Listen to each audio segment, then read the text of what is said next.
Good evening, Arizona.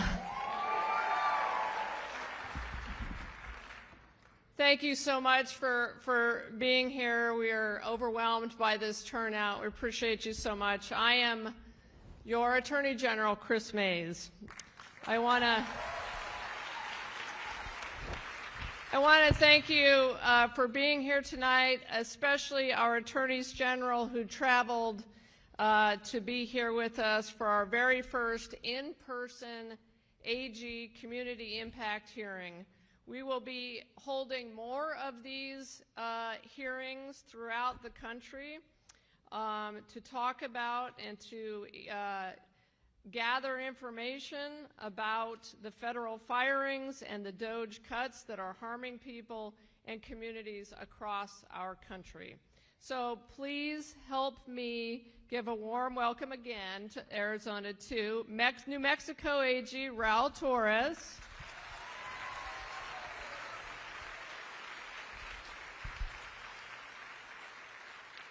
Oregon Attorney General Dan Rayfield,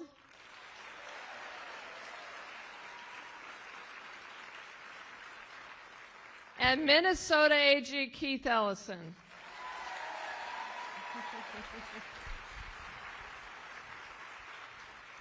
So listen, before we start, I know there are some people who don't agree with the stances that we as Attorney Generals have taken, and that is okay.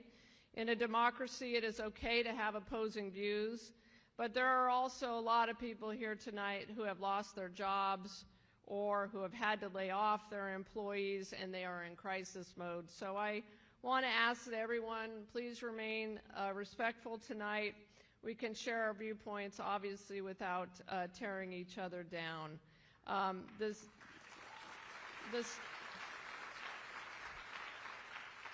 The stakes for many people in this room are deeply personal. This is not just a policy debate.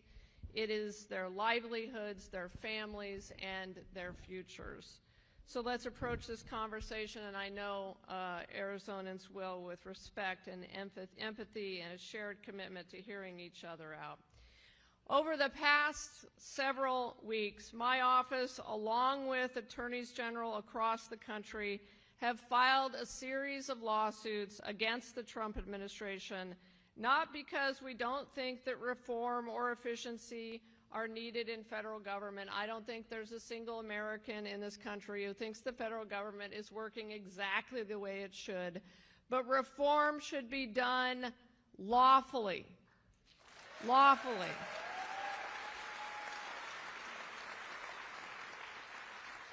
Through the constitutional processes that exist for that very purpose, not through unilateral decisions that upend the livelihoods of hardworking Americans, throw entire communities into chaos, or violate the privacy of American citizens.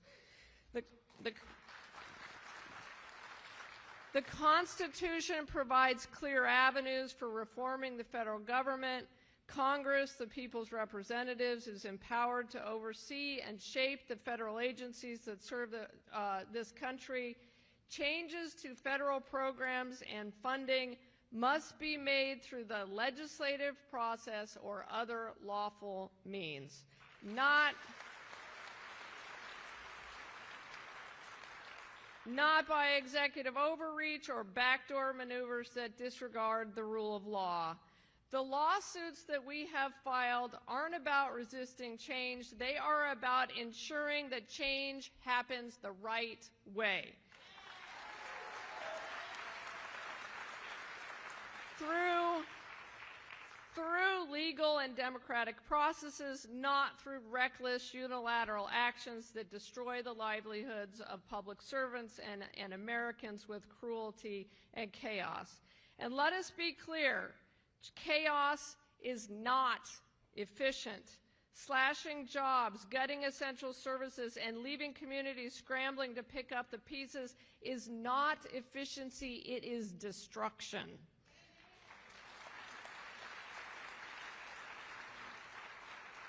True efficiency comes from careful planning, collaboration, and respect for the law, not from haphazard cuts that abruptly destroy lives.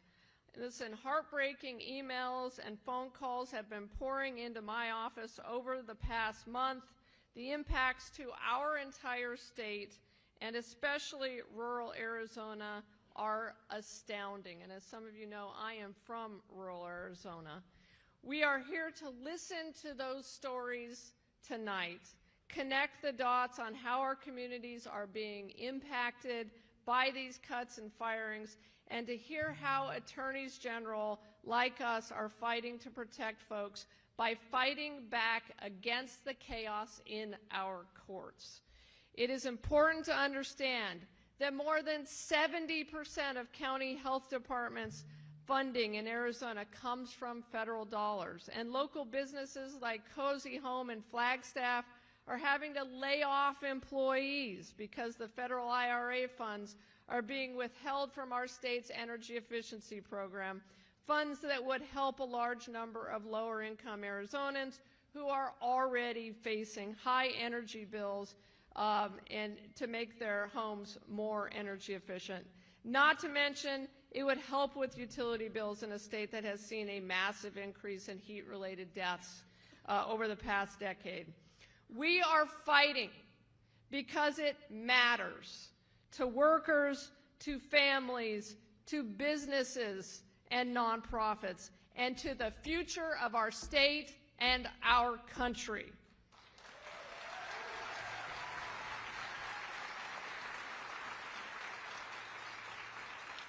When the federal government and Congress abandoned its responsibilities, it falls to us to step up and defend the people that we serve. And that is why we're doing what we're doing. And I want to add, it also falls to all of you. And each and every one of you who is here tonight is a patriot. Yeah. You are a patriot.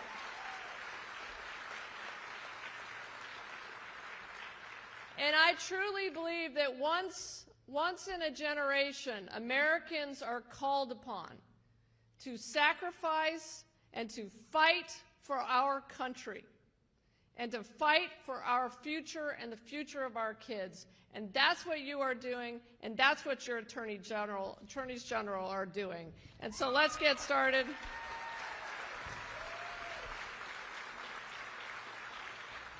Let's get started, because this is about you guys tonight. I want to introduce my colleagues to give their opening remarks. Please welcome first New Mexico Attorney General Raul Torrez.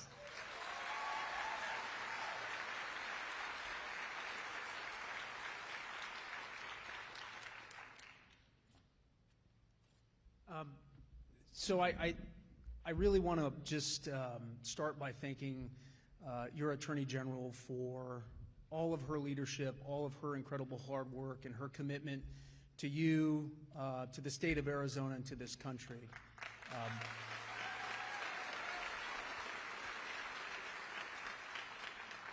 And, you know, I know there are a lot of complicated legal questions that are likely to arise. There are a lot of nuances that are built into the legal arguments that we've presented, but I think it's important to offer a personal perspective to give you a sense of my motivation and my understanding of how this is impacting lives and how it's impacting communities. I am the son of two very proud public servants. My mom was a career public school teacher, and my father was one of the longest serving federal prosecutors in the state of New Mexico. And one of my earliest memories as a child is waking up in the middle of the night, hearing something in the kitchen. The house was dark, and I remember going into the kitchen as a child, and there was only one light on in the house, and it was a light over the kitchen table. And it was my dad, and he was preparing for trial. I didn't understand what that meant. I didn't really understand what the work was. And it wasn't until many years later that I followed in his footsteps as a prosecutor, that I had some sense of the obligation and some sense of why someone would choose to commit themselves to others. And I hold that memory in my heart, and I think about it every single day, because what I hear in Washington, D.C. from the president and from Elon Musk and from others is a language that is stripped of any humanity.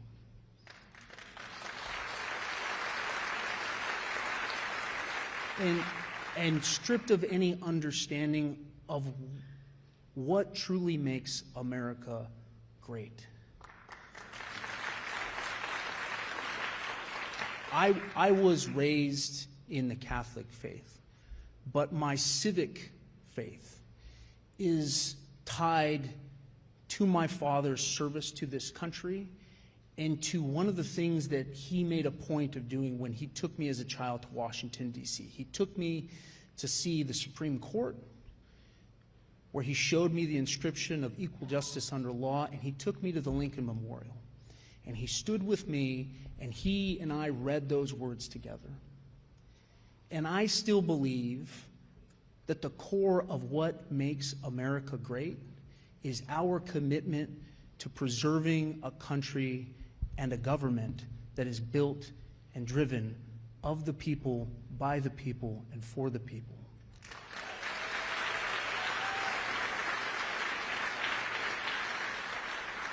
And what also makes this country great is the notion that we go about our work trying to find the better angels of our nature, and that we do so with malice towards none and with charity for all. It is the generosity of the American spirit. It is the hope. It is everything that my father committed his entire life to doing in service of others. He is not a sucker. He is not a fool. His service to his fellow man and to his country is profoundly meaningful. He was raised in a generation that was specifically called by their president to ask not what their country could do for them, but what they could do for their country.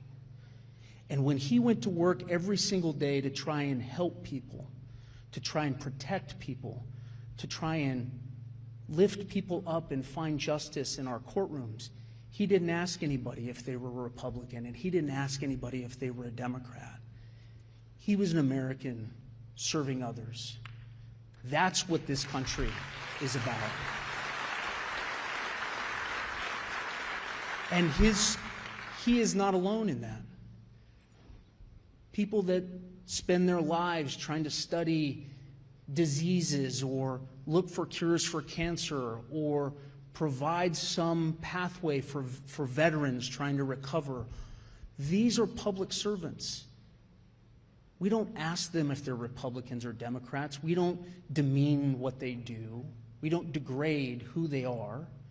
We respect the service. We respect the commitment, the shared commitment that we all have to one another. And look, I understand, as the Attorney General referenced, that not everyone agrees with the actions that we've taken. And as a former federal prosecutor and a federal employee, I can tell you I have been in so many meetings that I wished I could have a greater voice on the impact of a dollar spent or the efficacy of a policy decision or making government effective and smart and impactful. But you don't do that through chaos and disorder. You don't do that with mindless destruction of federal agencies. And you don't do that by disrespecting and dehumanizing America's public servants. You just don't do it.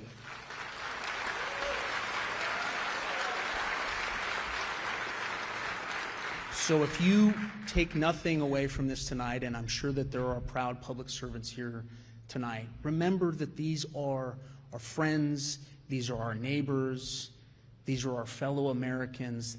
They have children, they have families, they are doing honorable work, and they deserve our gratitude. And if you want to make America great and you want to make the government work, then do it by following the law, by respecting the Constitution.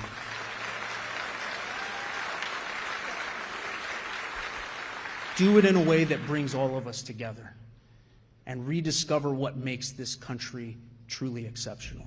Thank you.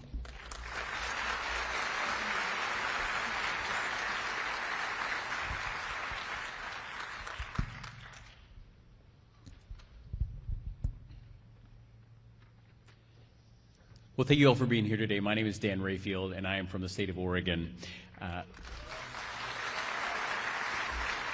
Go Ducks. I'm from Corvallis. I'm a Beaver fan up here, okay? Watch it. The Ducks went to the Big Ten, sir.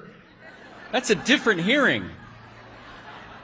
Oh, my goodness. I can't believe you did that to me.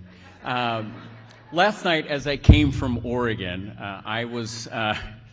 not University of Oregon, but as I flew down, I was sitting in an airport, and what was incredibly important to me was to put my phone on and try and listen into what happened last night, the State of the Union. And I sat there and I listened. State of confusion is right. And as I sat there and listened, there was one thing that was absolutely missing from the president's comments last night, and that was the impact of the decisions that he and his administration are making that are having on all of our communities across this country.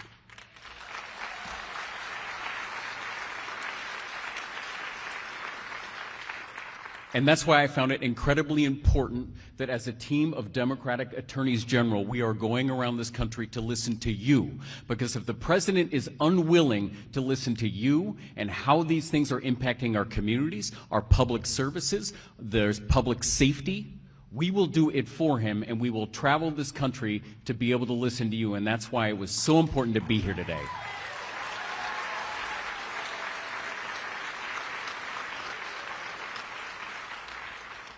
And I am incredibly thankful for all of you that took time out of your day, your evening, when you could be doing so many other things to share your stories with us here tonight. So as we dive into this important discussion, I want to take a moment to emphasize something that is absolutely central to this issue. The president does not have unilateral power to simply disregard Congress's decisions, to dismantle essential services and parts of our government. The Constitution is clear. When Congress allocates money for the federal government, a new administration cannot prevent the money from being used for its stated purpose. In other words, while the president may be a powerful person, he does not have some sort of superpower that lets him travel back in time to veto the decisions that have already been approved.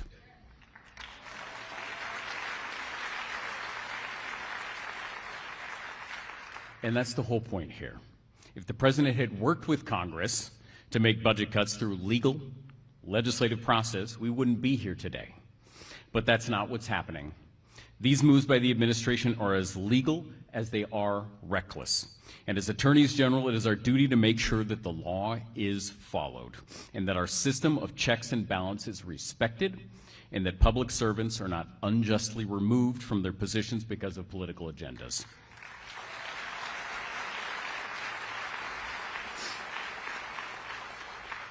Across this country, from Oregon to Arizona to New York, over the past month, we have witnessed a disturbing pattern of federal workers being fired, pushed out, or silenced.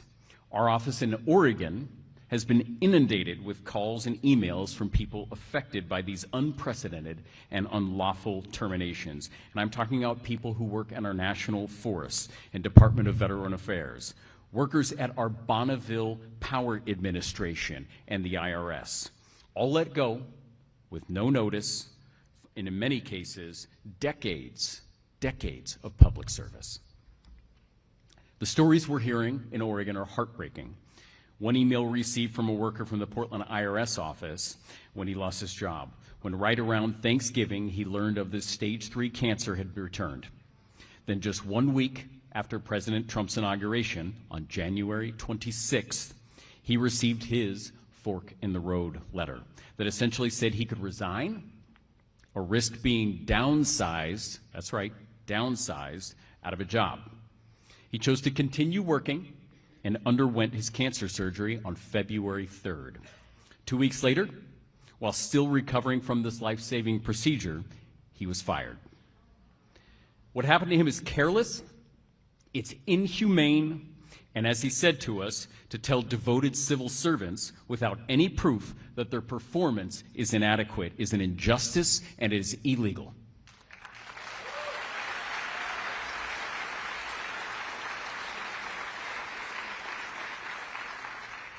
Another person who contacted us worked at the U.S. Geological Survey in Eugene, Oregon. I'm sorry, we're getting back to the ducks. She joined the USGS after earning her master's degree and spending years of service in the Peace Corps and AmeriCorps. She was working on efforts to improve communication in the aftermath of earthquakes and also assisting scientists researching bird flu, among other things. This job gave her a chance to continue a life of public service, and it also gave her the opportunity to purchase her first home. But she had to back out of escrow on February 14th when she was fired through some boilerplate letter received by thousands of federal employees. And she later lost a home, and we lost a dedicated public servant in the state of Oregon. These are just two of the countless stories, I imagine many stories that we will hear tonight that we've heard in the past few weeks. And what's behind this massive federal firings? A new federal department created without congressional approval and with apparently absolutely no oversight, no transparency, and no accountability, which is again why we are here tonight. All overseen by a president's wealthiest donor who is operating without any official government title. We have a system in place for 220 years that has relied on checks and balances. It's based on the principle that no branch of government is too powerful. Trump and Musk are trying to sidestep that and grant the executive branch unlimited power. They're taking money in Congress that has been approved for schools, medical research, for emergency assistance, public safety, and road construction projects, and they're wiping it out with the swoop of a pen. Thank you again for being here tonight. I am proud to be here representing the Oregonians, and I'm proud to be invited here by Attorney General Mayes.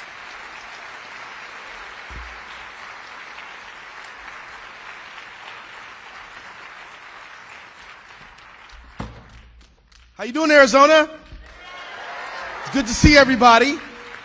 We got a lot of Arizonans, Americans here tonight because you care so much about our great country.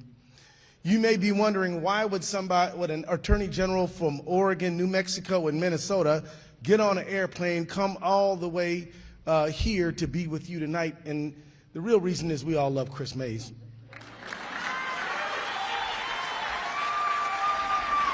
But friends, as much and as awesome as Kris is, the truth is we're all experiencing the same thing you are experiencing. And tonight is your night. We want to hear from you. I want to tell you, there's a quote from a guy named Abraham Lincoln. I don't know if you've ever heard of this dude, but Abraham Lincoln said, in this age, in this country, public sentiment is everything. With it, nothing can fail. Against it, nothing can succeed. Whoever molds public sentiment goes deeper than he who enacts statutes or pronounces judicial decisions. We believe the public doesn't like a lot of things that have been happening from Washington recently. And we believe that if you have a chance to tell your truth, to listen to your neighbors, you just might get up there on that microphone and tell your own story. You just might, get out there and reach out to somebody who lives in your building, lives on your block.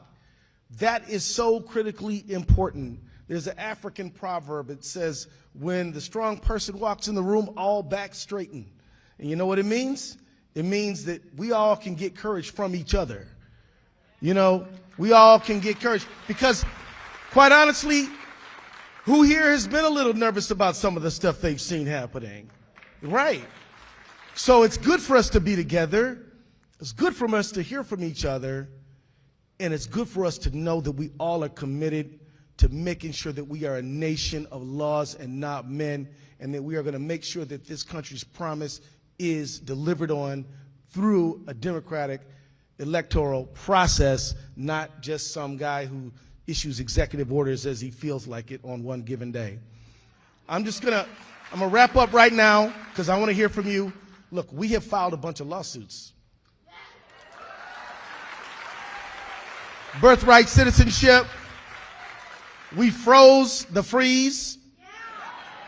You know, we're saying that the appointments clause of the Constitution is being violated by having this unelected oligarch just rummaging through our government. We have filed the lawsuits that we haven't lost yet, folks. But as I said, the saving America will not be won in a courtroom. It'll be won in the court of public opinion. It'll be won by you. Let's have a great night.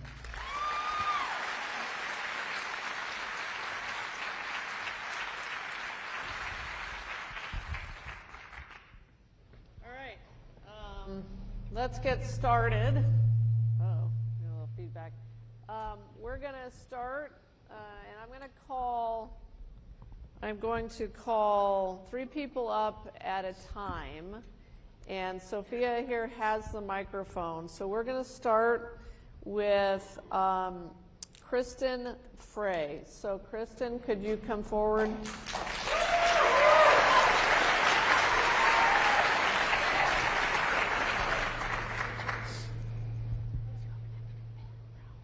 Karen Potter and Sandy Bear, if you want to come line up too, that'd be great. Oh, sorry. Yeah, Karen Potter and then Sandy Barr after. I'm already not doing my job. Are you guys ready?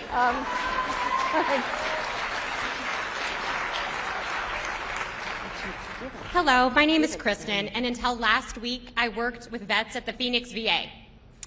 I work as a music therapist with veterans who have unique medical challenges, TBI, polytrauma, PTSD, Agent Orange exposure, and for many years, the VA has embraced innovative treatments such as recreational therapy and creative arts therapy.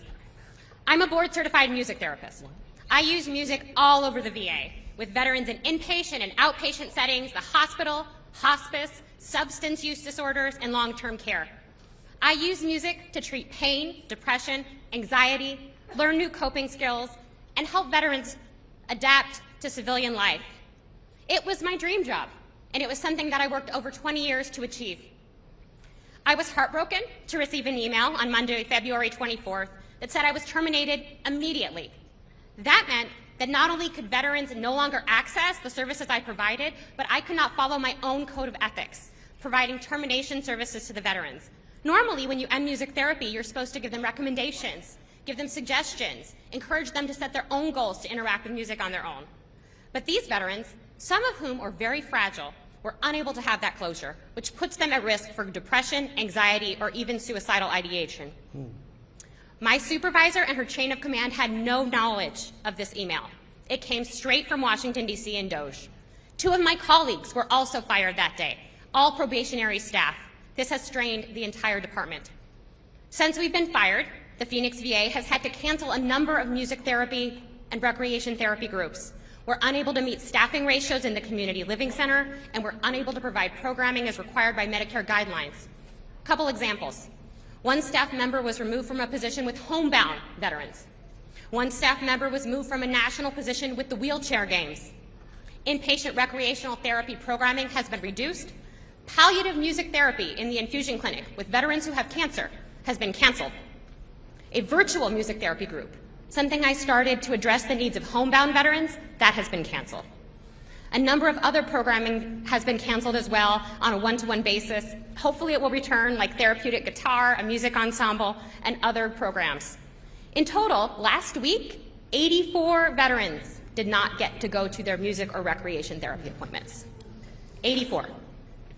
These senseless cuts are hurting real people. It's shameful that we aren't supporting the women and men who volunteer to serve in the military, and it's shameful that we are not providing the care they deserve. Thank you for your support. Thank you.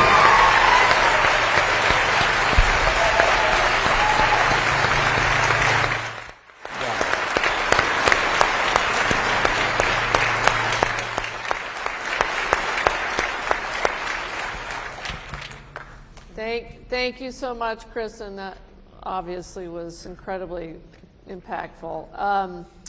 Next up, we have Karen Potter from SWEEP. Karen? Thank you all so much. Good evening, and thank you for being here tonight. My name is Karen Potter. I'm a proud Arizona native, a new mom, and the wife of a dedicated firefighter. I've also served currently as the Arizona representative for the Southwest Energy Efficiency Project, or SWEEP, a nonprofit dedicated to helping everyday Arizonans save money on their utility bills while building a stronger state economy through the hard work of energy efficiency. So tonight, I'm here to talk about why that matters and why the devastating impact of these federal freezes are already having on customers every day. Since the COVID-19 pandemic, Arizonans have watched their cost of living skyrocket, especially their utility bills. So maybe just for a moment, let's just do a very short poll. Raise your hand if you feel that your energy bills have gone up in the last 5 years. I think that speaks for itself. So one of the most effective ways we can ease this burden is through energy efficiency. It is more than just a cost-saving measure. It is a powerful tool for improving our daily lives. It means using less energy to achieve the same results, whether it's keeping our homes cool, cooking meals, or powering essential devices. By making our homes more energy efficient, families can cut their utility bills, reduce pollution, and enjoy safer, more comfortable living conditions. But the benefits go beyond individual households, as energy efficiency can lead to a cleaner air, a stronger power grid, and a more resilient future for all. But despite all of these benefits, and despite of the clear data-driven history of energy efficiency since the 1970s, the freezes are having a devastating impact, and many programs from the Inflation Reduction Act and the bipartisan infrastructure law are now currently placed on hold until further notice. So these funding freezes are creating barriers for advancing vital programs that help homeowners and communities adopt energy-efficient technologies. For many, these programs are key to reducing energy costs and improving their home comfort. A delay in funding has led to missed opportunities to weatherize homes, install energy-saving appliances, and upgrade heating and cooling systems. So thanks to what the Inflation Reduction Act has made available for tax credits, already more than 46,000 Arizona households have been able to improve the value of their home by adding insulation, repairing ducts and duct and air sealing, replacing outdated windows, and installing electric heat pumps. However, if these freezes continue, homeowners will have less opportunities to increase the value of their homes while contributing to the local economy. So let's talk about the economy next. Small contracting businesses were set to have a major boom from these programs, with the energy efficiency industry already rising to more than 40,000 strong across the state of Arizona. However, these jobs, I'll just say, these jobs do not require a college degree, and they allow people to support their families without a 4-year university education, of which there are very few opportunities like that today. So without these resources, more and more contractors will continue to lose their jobs, and unfortunately, many in Arizona already have. Even though they have participated and were hired to do these jobs specifically for these programs, unfortunately, they're out of luck. And since the 1970s, the Arizona Weatherization Assistance Program has helped more than 20,000 income-eligible households weatherize their homes and make their homes more safe and secure. And thanks to the bipartisan infrastructure law, weatherization has been extended, and since 2022, thousands of homes have been able to weatherize their homes, making them healthy, secure, and more energy efficient. So if these freezes continue, more than 800 households this year will be left vulnerable to indoor heat-related illness and even heat-related death due to lack of proper cooling equipment in their home. Weatherization contractors and practitioners were ready to help these families prepare for Arizona's extreme summer heat, but now that critical work, as we're fast approaching the hot summer months, is on hold until further notice. So I will just say, in a state where overnight temperatures are remaining above 100 degrees, air conditioning is not a luxury, it is a human right, and it is a lifeline.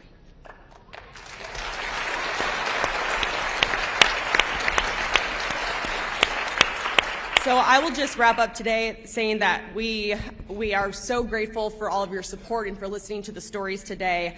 So we believe now is the time to act. We must restore and expand these resources and ensure that every Arizonan, no matter their income and no matter where they live, has access to the benefits of these life-saving programs. Thank you for your time. Thank you.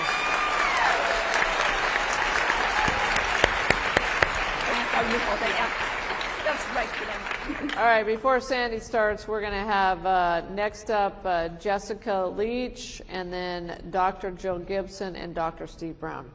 Go ahead, Sandy. Good evening. My name is Sandy Barr. I use she, her pronouns, and I'm the director for Sierra Club's Grand Canyon chapter, which is the Arizona chapter. I've lived in Arizona most of my life. I love Arizona. I love the lands. I love the people. I wanted to thank you all for being here for Arizonans and for people across the United States, and for pushing back on this harmful agenda that has resulted in the thoughtless firing of thousands of people, including those who care for our public lands. And I want to really focus in on this because Arizona is really blessed. We have 28 million acres of public lands in our state. 3 national parks, Grand Canyon, Saguaro, and Petrified Forest, as well as places like the Superstition Wilderness, that's part of the Tonto National Forest. Sonoran Desert National Monument, that is Bureau of Land Management lands. These places provide extensive opportunities for recreation. They provide key wildlife habitat and corridors and habitat for plants, and some of these are found no place else on the planet. Public lands provide us with clean water and clean air, and Arizonans love and enjoy our public lands. And I also want to, in recognizing these lands, recognize that they're all indigenous lands, and we need to keep that in mind.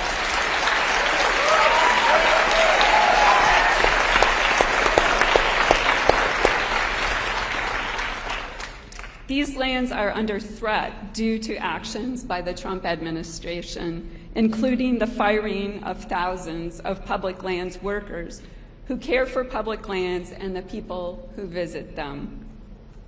At Grand Canyon, which is one of 22 national park units we have in Arizona, it's been reported already that the lines are double the wait times that they should be at this time of year. And we know that there have been more than 1,000 National Park Service employees that have been fired without cause, really. And down south at Saguaro National Park, they are closing the visitor center on certain days, and that means people don't have access to important information that can help them enjoy the lands, but also be safer on the public lands. And that's another thing I want to mention is for the national forests, which I think have probably gotten the biggest hit as far as losing employees. There are a lot of people that are, providing information about trail conditions, and that helps keep people safe and informed about what's going on. They do restoration, and for those of us who like to be out hiking and camping on our public lands, they provide important services. That also means fewer people out there protecting cultural and natural resources. And we saw some of those suffer during COVID when there were fewer people available to help out with that. I want to mention I'm not the only one that loves our public lands. There was a recent poll that found that Arizonans unanimously view national parks and natural beauty as essential to our state's identity and way of life.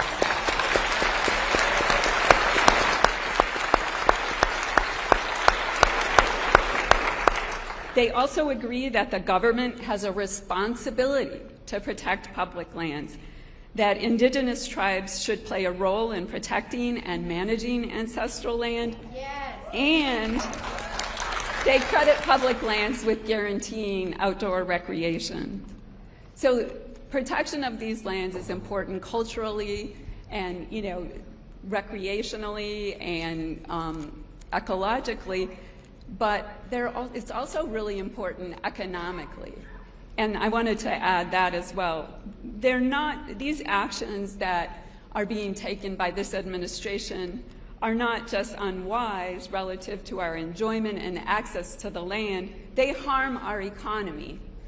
Outdoor recreation generates billions of dollars for the Arizona economy.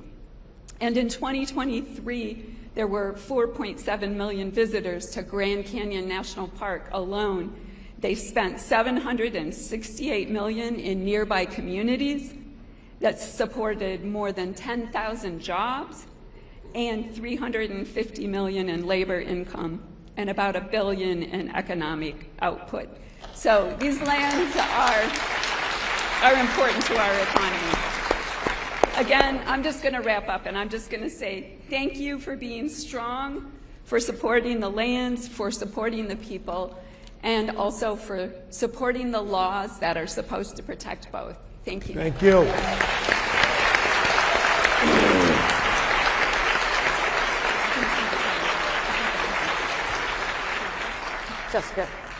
Jessica Leach. Thank you. Hi, everyone. My name is Jessica Leach. My pronouns are she, they, and I'm the CEO for Prisma Community Care, the artist formerly known as the Southwest Center for HIV and AIDS.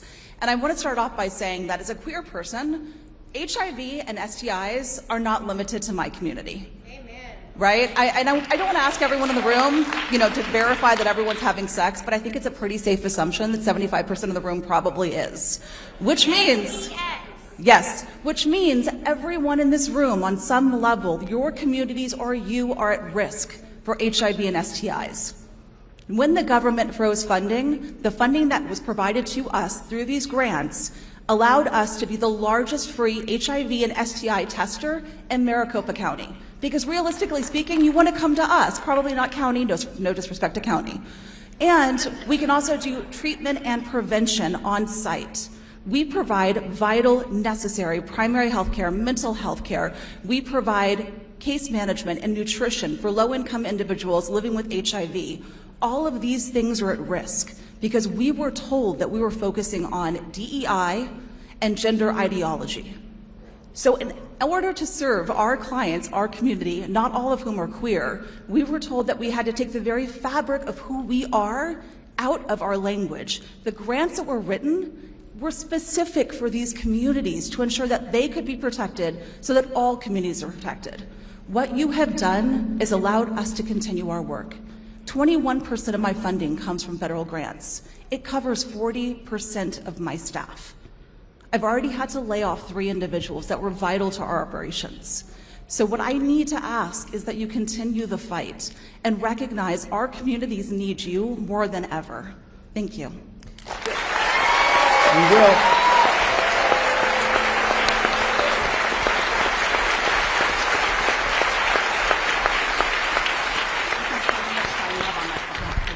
Thank you, Jessica. Next up, we have Dr. Joe Gibson. Dr. Joe Gibson. Good evening. I am speaking to you tonight as a physician who has dedicated my life and career to caring for patients seeking sexual and reproductive health care.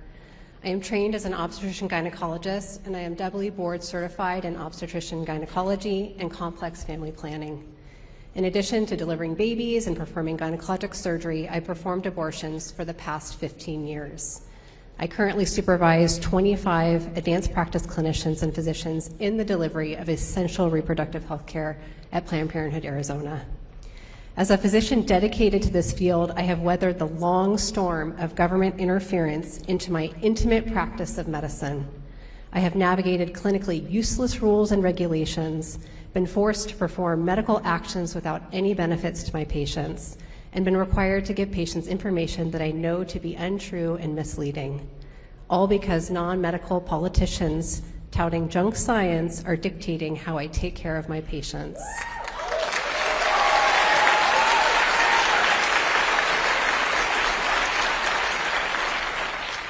I have been restricted in this state from providing life-saving abortion care. I continue to have my practice heavily regulated. But we, the Arizona people, fought back, and the power of our voices restored the right to abortion in our communities. And we must continue to resist and double down on our efforts. The onslaught of misinformation, threats, and the propagation of non-evidence-based treatments and therapies coming from the new administration harms our patients and erodes the public's trust in the medical system. Since the election, I have heard patient after patient express fear that they will not be able to access care that they know to be critical to their current and future well-being. I took care of a patient last week who was crying, panicked about her access to contraception. She wasn't a candidate for the longest acting reversible contraceptive device we have, a 12-year IUD, and she had to settle for a 5-year implant. She asked me, what am I gonna do in 5 years? Will I even be allowed to have birth control? Will I even be able to afford it? Especially for my transgender patients trying to access gender-affirming care. The threat isn't remote. The reality is already here.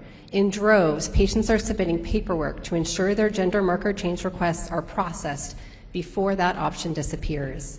Patients are seeking to stockpile medications knowing they may no longer be available. I've been receiving requests from patients previously receiving care at Phoenix Children's Hospital, which has halted gender-affirming care under a recent EO, begging to be seen. The fact that these bullying actions of our government are targeting the already most marginalized communities should infuriate us all. Clinical decision-making belongs to the clinician and the patient, never to our government.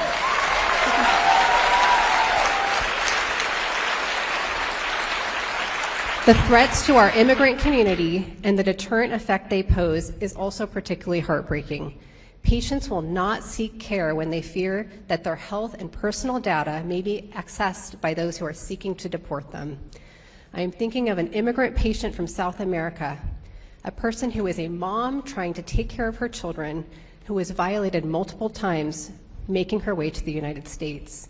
She needed an abortion as a result of her rapes. Everyone deserves dignified health care and to live with dignity.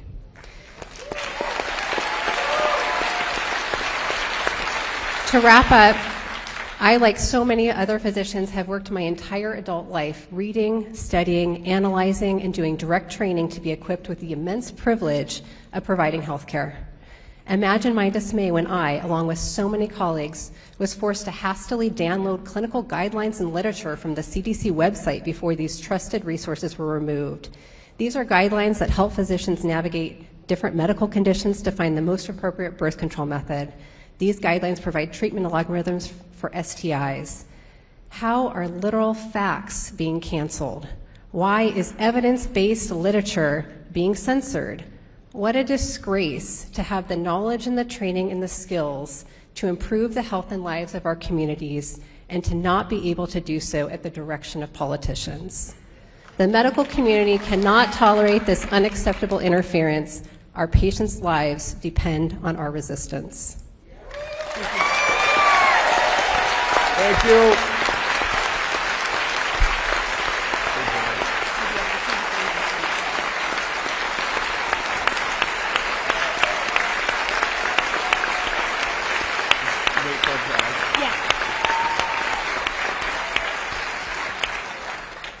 Hello, Attorneys General. Thank you so much for being here. I'm Dr. Steve Brown. I'm a family physician here in Phoenix, Arizona, and I came to talk about impending Medicaid cuts.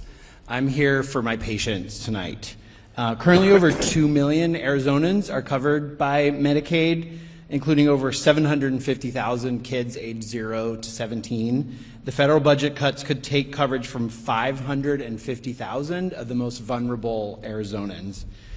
Martin Luther King said, of all the forms of inequality, injustice in healthcare is the most shocking and inhumane.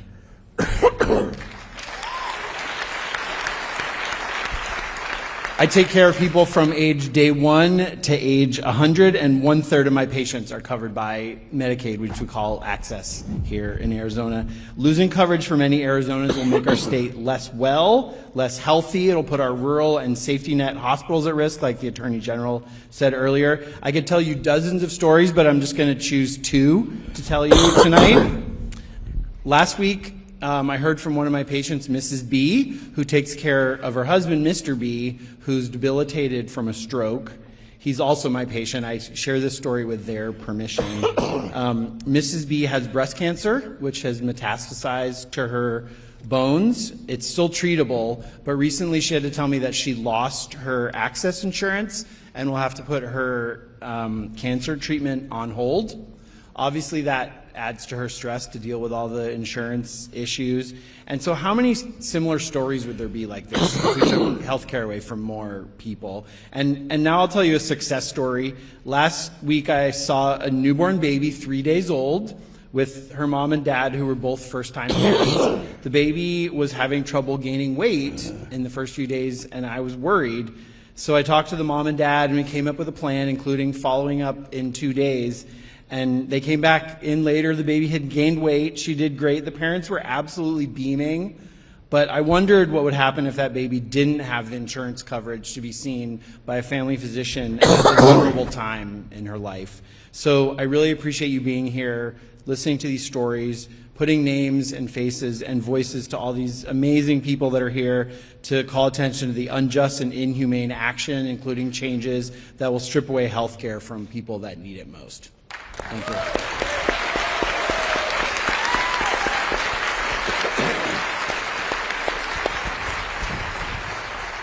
you. Thank you, Dr. Brown. Next up, we have Dr. Michael Robert, the superintendent for Osborne School District, Violeta Ramos and Felipe Carranza, both from the Osborne School District.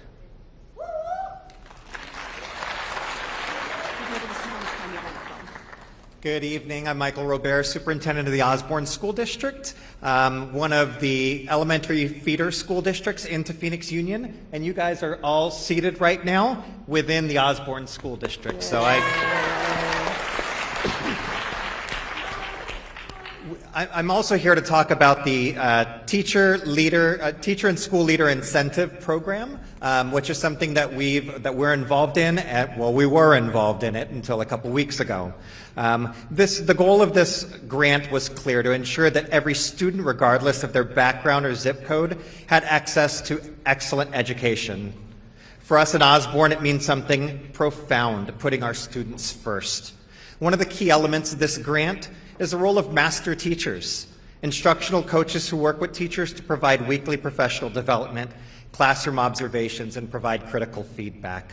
These coaches are instrumental in helping our teachers refine skills, especially our newer teachers, and to field test research-based instructional strategies rolled out across the entire campus. Additionally, mentor teachers lead grade-level teams and help their peers through coaching, fostering collaboration, and the sharing of best practices. Our school, in this grant, we get about $3 million over 3 years, so $1 million annually for this grant. These funds help support salaries, benefits, additional duties for teachers, and leadership coaching, and a large portion of the funding, almost $500,000, goes towards performance-based compensation, which is tied to teacher performance, student success. Another portion supports professional development and additional supports for our educators. However, on February 18th, we received troubling news that the Department of Education issued a cancellation notice for our grant, effective immediately, citing diversity, equity, and inclusion. The letter claimed that our grant, which is a component of the Teacher and Student Leaders Grant, was inconsistent with the federal priorities around DEI. What's concerning is that there was no specific mention or evidence in the letter as to how our grant promoted DEI over merit. The focus of this grant has always been on excellence in education, performance-based compensation, student achievement. As a result of this cancellation, Osborne's now facing a significant loss. $500,000, I mentioned, goes towards performance-based compensation. We've been working 2/3 of this year. The work's done, but the compensation's not going to be there. There's also $250,000 in salaries. I've heard, still to be paid between now and June 30th. And we've heard stories from people here. We're going to hear more stories tonight about people that have lost their jobs. I'm proud to say that Osborne's going to honor our contracts through June 30th, through the end of the school year. That's $250,000 that we did not have budgeted. We'll pull it out of reserves, and I'm proud of my CFO for great leadership and fiscal stewardship, and of my governing board for standing behind me and saying we're gonna honor these contracts. I also have my board president standing right behind me. I've got a meeting with her tomorrow. We're planning our agenda for March. Unfortunately, because of this grant cancellation 18 months before expected, one of the things I have to talk to her about tomorrow is putting on the agenda for our upcoming March meeting a reduction in force, a reduction in teachers, in school leaders, in teacher leaders on our campuses. I'm proud of our teachers, and I'm deeply saddened by having to have that conversation. I was just in DC last week to watch one of our school leadership teams presenting nationally to their peers about the excellence that we've been able to attain in Osborne, yet I had some of those same people on a Zoom call with me yesterday to tell them about this impending RIF. It breaks my heart for our community. Osborne School District's a district, I've got 7 school leaders, I've got 150 teachers, I've got 2,500 students that are counting on this. I used that time in DC to reach out and visit representative senators across the aisle, both chambers, both sides of the aisle, to remind them that their authority is being usurped. They allocated these funds, and you guys are standing up for process. Please continue to do that. I'm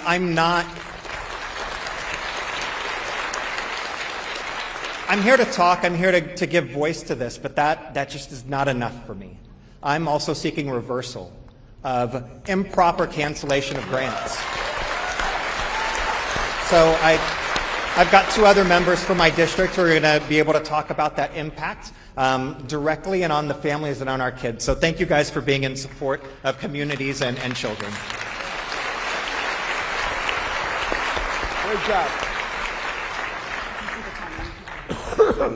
Hi everyone, my name is Violeta Ramos and I am a proud product of the public education system. I'm the proud daughter of 2 immigrants and I was born and raised here in Phoenix, Arizona.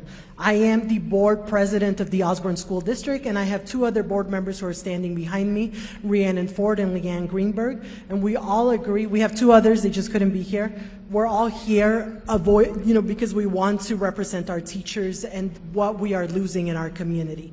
So as elected officials, we are elected by our community to serve them, and unfortunately through these unjust cuts, we are now breaking that promise that we made to our community.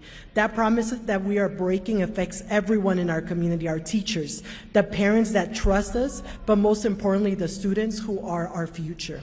It is unfair that this power grab is simply using the keywords to cut important grants that will be leaving important members of our community that help us grow without the stability of a position. As you mentioned earlier, things need to be done the legal way and not by usurping or canceling our authority. Thank you for listening to us and for advocating and fighting so that as board members here, we can keep our promise to our community.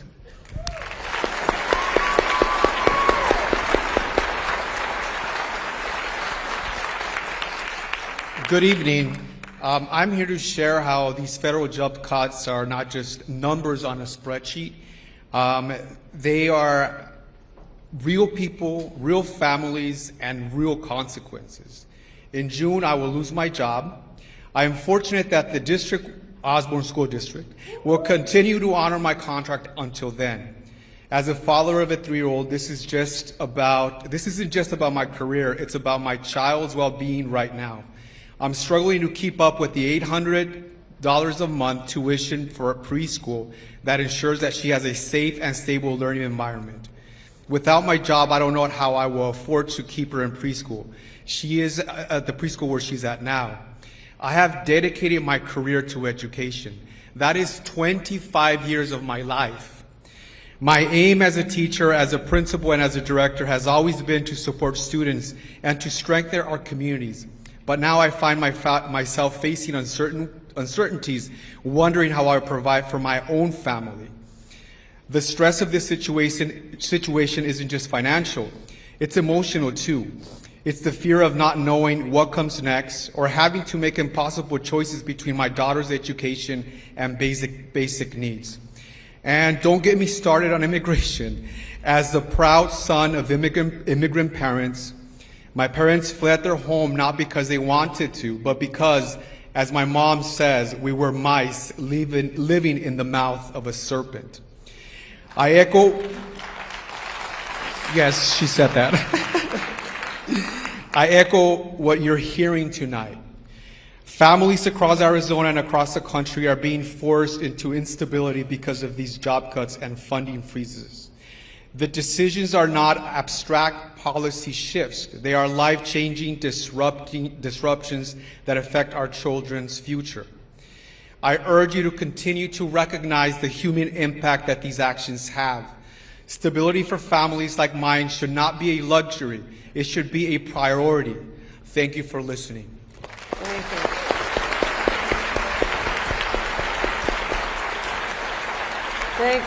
Thank you, Felipe.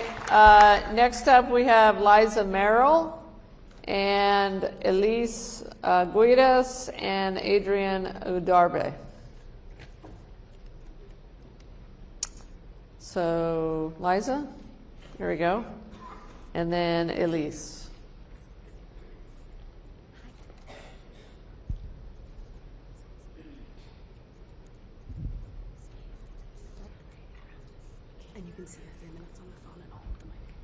Thank you. Good evening. My name is Lisa Merrill. I have been a certified marketplace navigator for over 8 years. I serve individuals and families throughout the state of Arizona apply for Medicaid, SNAP, and marketplace health insurance, which are all federally funded. Some data from 2024. 2 million Arizonans rely on Medicaid and CHIP, with the federal government covering over 80% of the $22.2 billion that it cost. Almost 340,000 Arizonans were enrolled in the marketplace, 90% of whom rely on federal subsidy that helps pay for their premium. Arizona has almost 1.5 million residents who are Medicare beneficiaries, which is a lifeline program for the elderly and people with disabilities. By the way, 46% of births in Arizona were financed by Medicaid. I recently assisted a couple who had been working at labor-intensive, low-paying jobs when the wife was diagnosed with lung and uterine cancer. Her husband had to quit his job to care for her. She is in constant pain and has just started chemo and relies on Medicaid to pay for her treatments. She still greets me with the most beautiful smile. Some of the families I serve have special needs children, are single parents, or are taking care of elderly parents. One of the hardest things to do is to tell an elder that her Social Security income is $20 over the Medicare income limit. Her income barely covers the rent, let alone food. So we try to find other resources, but even those are quickly becoming scarce. We've assisted families who sought asylum after helping the U.S. government fight wars in their lands. They were interpreters, lawyers, and doctors. It was too dangerous for them to stay in their countries, so we gave them safe harbor. Federally funded programs gave these individuals and families a chance to rebuild their lives on this continent. Medicare, Medicaid, and SNAP are among the social services Congress and DOGE aim to cut to benefit the wealthiest 1%. These programs are the safety nets for working families and eventually for their fired federal employees. Just like all Americans, the individuals and families do not want handouts. What they want is a hand up, so they can work and continue to provide for themselves and their families. They want to be able to eat, have a safe place to live, and have access to equitable and affordable health care. These are some of the basic needs that everyone should have, and not just a chosen few. Isn't this what the American dream is all about? AGs Mayes, Torrez, Elson, and Rayfield, we, the people of Arizona, ask that y'all stop the calculated, cruel, and intentional dismantling of the programs that support and assist the most vulnerable members of our communities. We are here to speak because people have been suffering. People will needlessly die. We need your help. Thank you.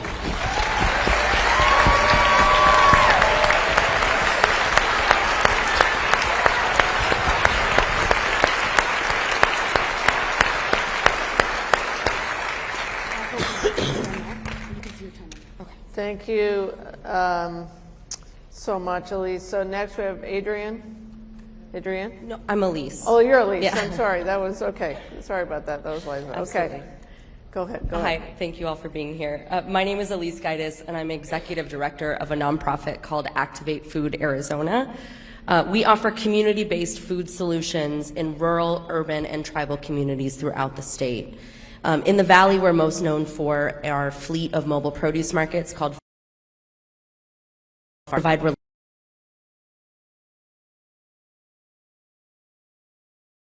in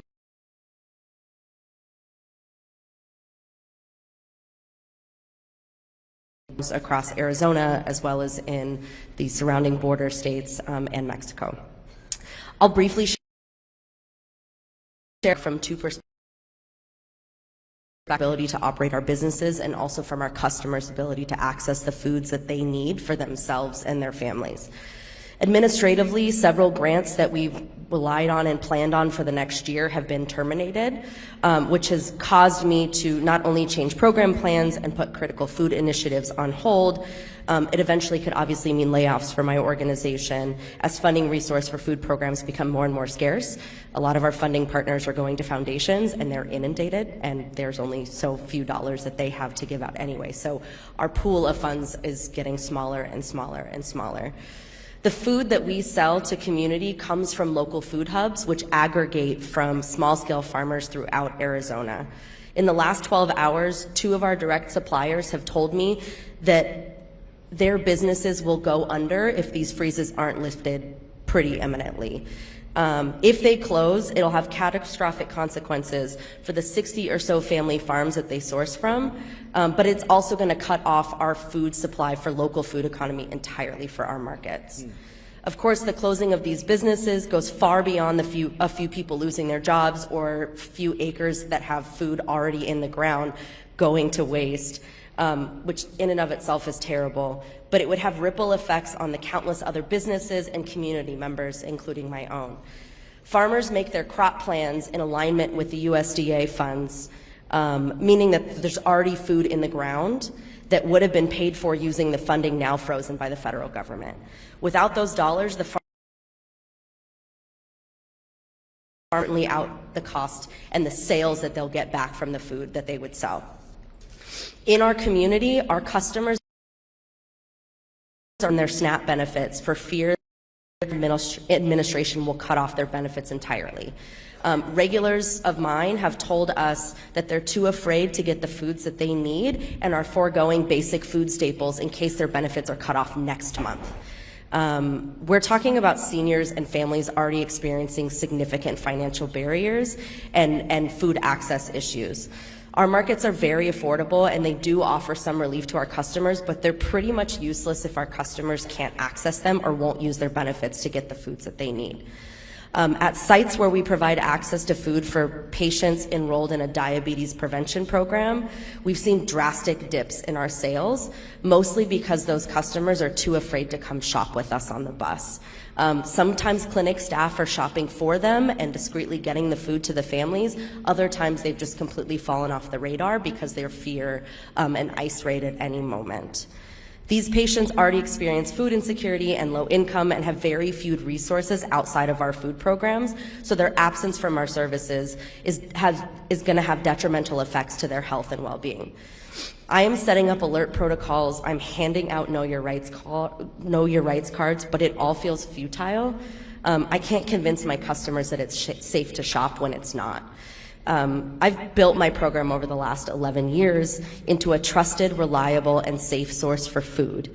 We've built lasting relationships with the community, our neighbors, who rely on us to feed their families and give them choices in an already limited food environment. What is happening is heartless and it's cruel and will have catastrophic consequences for the families that we serve and for our organization for years to come. Thank you so much for listening.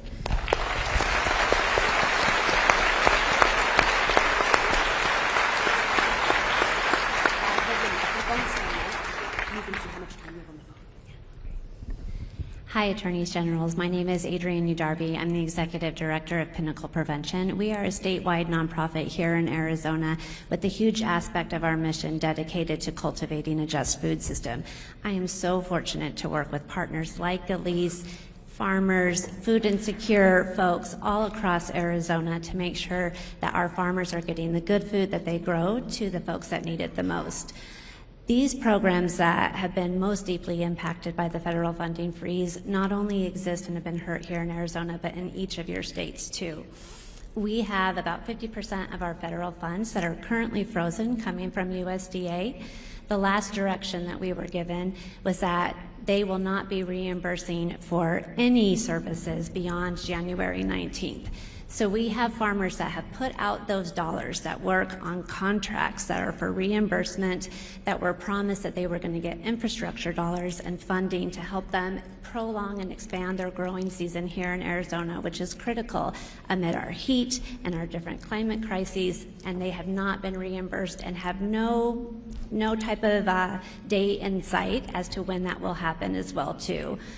These programs not only help to generate revenue for farmers, but they also are ensuring that folks who are the most food insecure get access to those good foods. And so for every month that passes, we are out $500,000 in revenue to our farmers. That's also $500,000 in food that goes back to community members as well too. I have been fielding numerous calls from farmers that are operating in the red and are this close to having to close down their farm businesses. This funding freeze not only impacts those that are participating in federal food assistance programs, but all of us, because food is a fundamental human right, and we need to eat every single day to survive. And if we don't have a robust local food system that's here to support us and help us, it impacts us all, and we're all going to be feeling it when we go to pay for our food and rising food costs. We already are today. So I'm begging you to help keep our food and farming businesses open and alive and thriving so that we can continue to support folks like Elise, all of our farmers, and all of our food insecure Arizonans. Adrienne, can I just ask a follow-up question? So what you and Elise were saying is, it sounds like USDA is still not sending you the money, so we've seen this in other areas, it sounds like they are violating the TRO that we won. This is important information. We've seen, and we've had to go back into court twice now, I guess, guys, to get what's called a motion to compel. The farmers are still not being Correct. I have 4 pages worth of all the programs that are not getting their funding here. I'm keeping it brief up here, but yes, effective January 19th, we have not received any funding and have not given any days as to when we can see that funding come back. Okay, thank you. Appreciate that. Very important. Okay.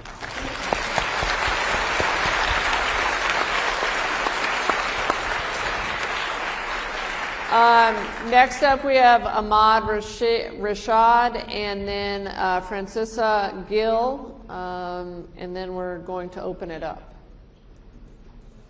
further. Come on.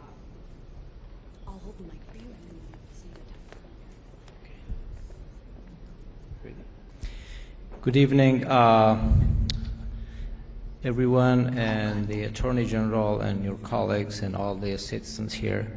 My name is Ahmad Rashad Bahaduri. I am the co-founder and vice president of the Afghan Tucson community. I drove from Tucson to meet you guys here, and as a former SIV holder, I want to make it a little clear. SIV is a special immigrant visa for people who serve with U.S. Army and State Department overseas. I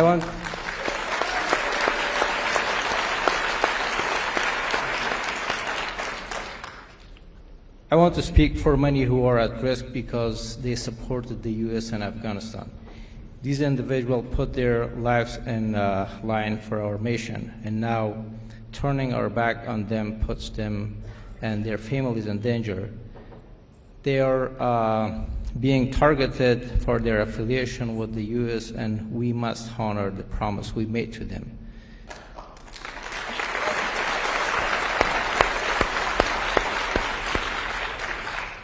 As someone that benefited from resettlement agencies when my family and I first arrived in the United States, cutting federal funds to resettlement agencies hurts SIV and refugee living in our communities. These agencies provide essential services like food, housing, medical care, and help with funding, job, and school for their children. Without this support, these families are left in a difficult, certain situation. The funding cuts have shattered the dreams of those who fled violence and persecution, trusting that America would offer them safety and fresh starts. These refugees have already risked everything to escape danger, and now they are being told that the only hope of surviving in safety in the United States is no longer an option for them. Breaking our promise to those who serve with us and those that are in need goes against the values that America stands for. We must stand by those who stood with us and keep our word to those that are suffering from the situation. Thank you.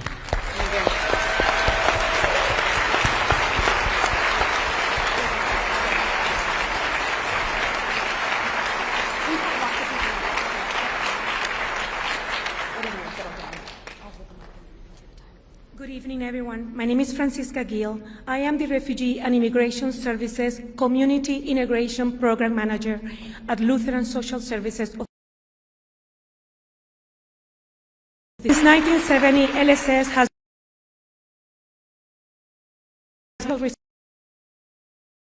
rebuilt their life with this program assists those fleeing war, violence, and persecution from countries such as Sudan, Afghanistan, Syria, Burundi, Democratic Republic of Congo, and others. These families arrive in the U.S. after years of suffering, having survived conflict, displacement, and refugee camps, only to now face yet another crisis in Arizona. The recent stop work order and freeze on foreign aid have created a domestic humanitarian crisis, leaving newly arrived refugees in an alarming state of uncertainty. The executive order and the immediate stop work for refugee resettlement agencies across the state of Arizona, cutting off critical reception and placement funding, leaving recent refugees' arrivals in the U.S. without the safety net they were promised of critical services for their integration and support into self-sufficiency in our state. Now they are facing lack of access of medical care, employment support, and the list goes on. There are 4 resettlement agencies offices in Phoenix and 3 in Tucson. We are all being impacted in similar ways, with loss of resources, staff, talent, expertise, and experiences. Our organization is also a recipient and a sub-recipient of federal grants through our national partners, Global Refuge and EMM. LSS has still not received already rendered and under a contract that is supposed to guarantee payment. Fair communities, which include medically fragile refugees. We are all $1,513,000 through our national partners. The impact this lack of reimbursement has had cannot be understated. We had to let off 48 staff members and have impacted negatively our refugee clients in self-sufficiency in Arizona. LSS is both contractually and morally obligated to continue supporting those who have already suffered so much but cannot continue to do so without being paid for services. We have received in this fiscal year 300 arrivals in Phoenix and 148 in Tucson, including children. The total number of arrivals from all the resettlement agencies is around 1,072 individuals. Lastly, the reduction in arrivals, many of those were family members traveling to our here. Some blocked within a day or prior to arrival.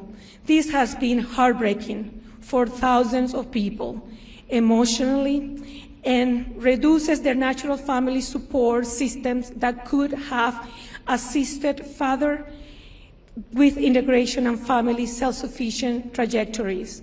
This is so inhumane. I'll ask for your support. Thank you. Thank you.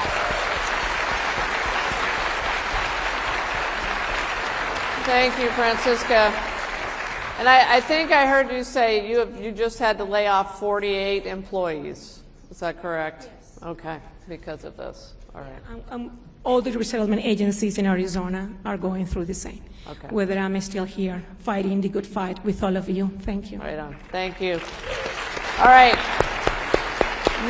Next up, we have Tim Cox, then Brent Fine, and then Paul Russell.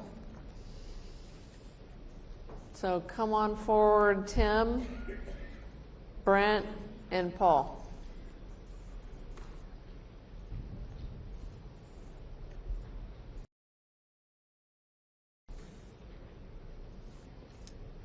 Okay. I'll hold the microphone and you can see the time. Try and stare. Yeah. Nope, right here, right on the X. Okay.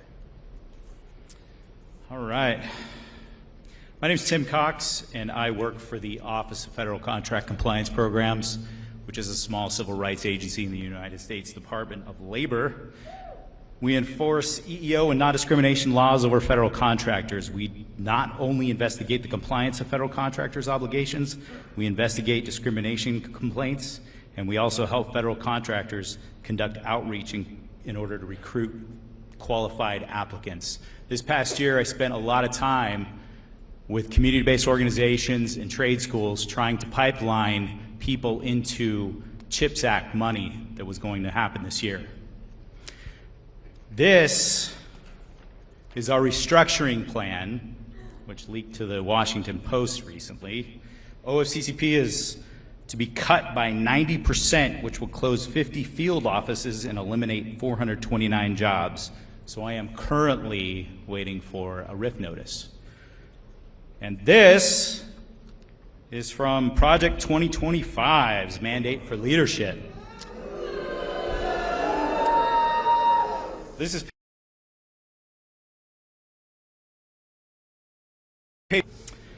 on day 2 of this administration, a 60-year-old executive order was revoked, signed by Lyndon Johnson, Executive Order 11246.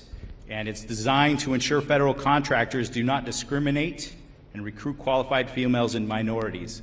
We do enforce 2 statutes for individuals with disabilities and veterans. So my issue is with veterans. But these cuts will most certainly have a ripple effect. Those practitioners of this work for federal contractors will most likely lose their jobs. I've already seen one person who has lost their job. Those companies that propped up to maintain legal and consultation help for these federal contractors, these people will go out of business. So this will have a ripple effect of thousands of jobs. But most of all, this affects job seekers. It affects employees that work for federal contractors and 2 of our most vulnerable populations, which are individuals with disabilities and veterans, which I am one. And yes, thank you. For those who don't know, OFCCP is the only federal agency that takes complaints of discrimination from veterans. And this is reducing our agency down to nothing. Some people may have heard that there's an agency that was just reduced down to 1 person, a political appointee today. Senator Kelly wrote a letter to OPM earlier this week, and in his letter he stated that nearly 6,000 veterans have already lost their jobs and been terminated from federal service at an unprecedented rate, and will all enter the civilian workforce with less protections. And while this blueprint strives to eliminate OFCCP, of course, they're just bringing it down to the bottom levels to where it's essentially going to be ineffective. And so, while my time is limited, I just wanted to say this. This isn't subjective. This is evidence.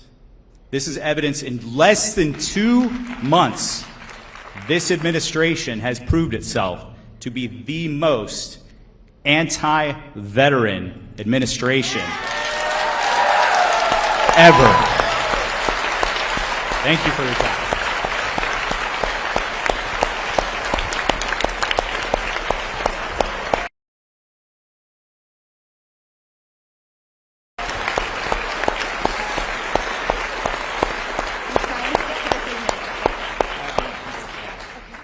This won't take long. My name's Brent Fine. I worked for Kris Mayes 20-some-odd years ago, and one of the projects I worked on was called Efficiency Review. We were tasked with looking at all the agencies to find where we could save money.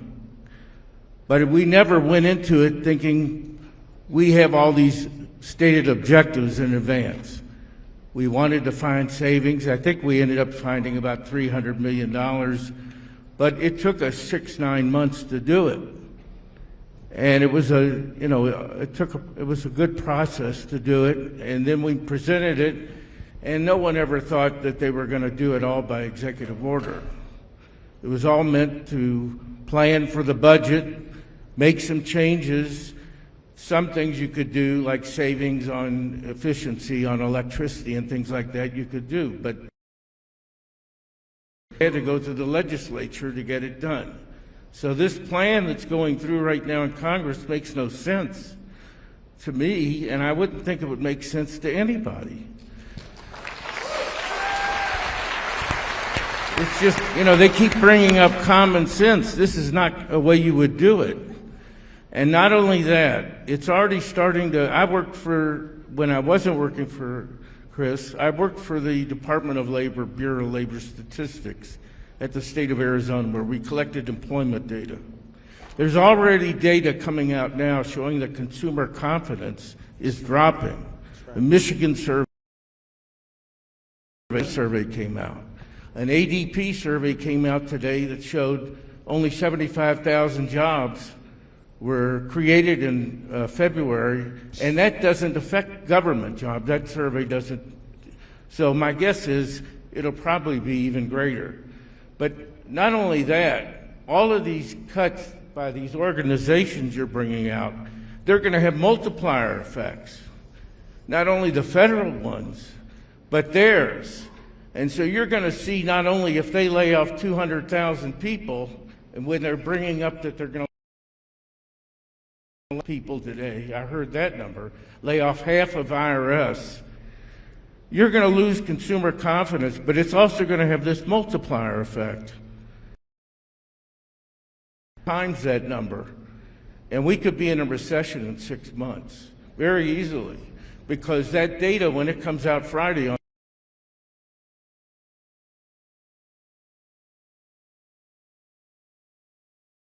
have a cascading effect. So it doesn't take a lot to go into a recession. And then government money will go down, the federal and why would you be getting rid of half of IRS during tax time? It makes no sense. So none of it makes sense, but I don't know, I think when it finally, the economics starts hitting everybody, because everybody is going to be affected by this. Not just the people lose their jobs. The retirees, they have pension funds. The stock market will start going down.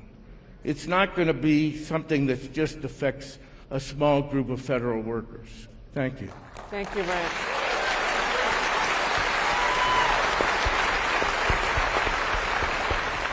Again, thank you for this opportunity.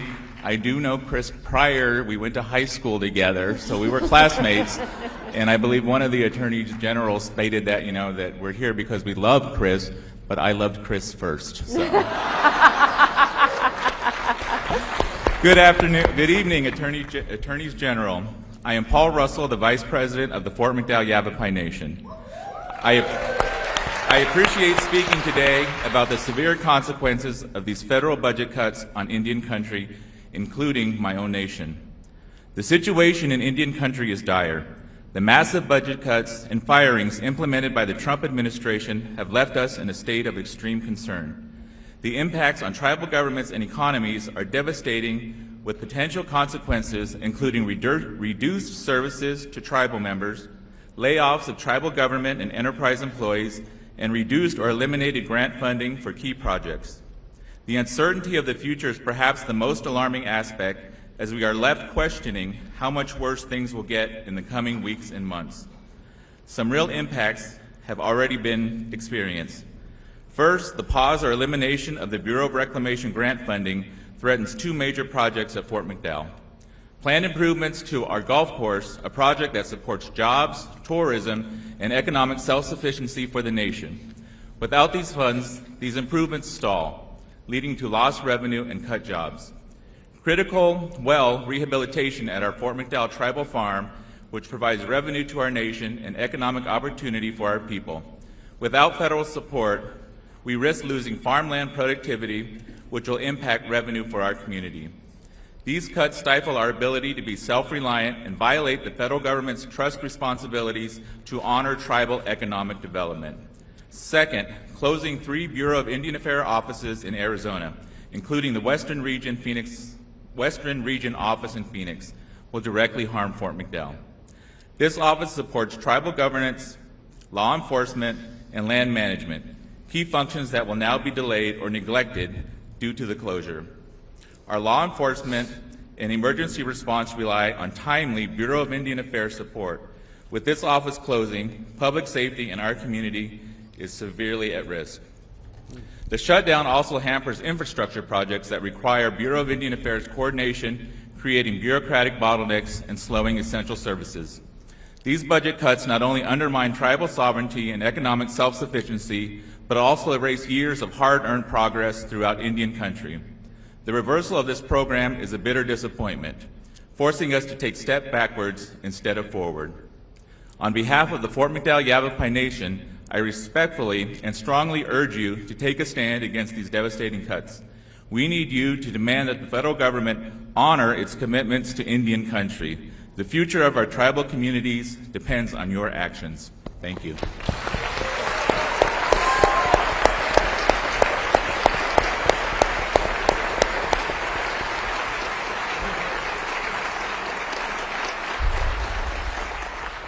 Thank you, Mr. Chairman. Next up, we have Paula Morell and Clarissa Vela, and then I think it's Wayne. Yeah, Wayne Varianata.